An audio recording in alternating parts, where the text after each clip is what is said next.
চিয়াঁহীৰ নীলা সৰোবৰত বিষ পান কৰি মোৰ বুকুত ফুলি উঠা এপাহ নীলপদ্ম লাহে লাহে এখন আকাশ হয়। শব্দ ব্ৰহ্মই তোল পাৰ কৰে মোৰ অজান পৃথিৱী। ৰাধা সত্যৰ সন্ধানত ব্যাকুল হ'লেও মোৰ শিপা তিতি থাকে শৰীৰত। আত্মাৰ সাধুকথা মই নকওঁ। মই জানো জ্ঞানৰ অমৃত যে অনন্ত উৎকণ্ঠা।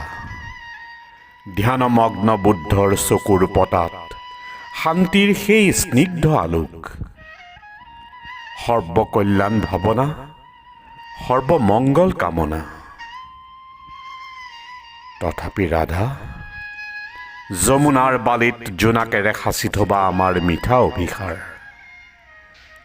মই বাৰে বাৰে জি উঠিম কানাইৰ বাঁহীৰ সুৰ।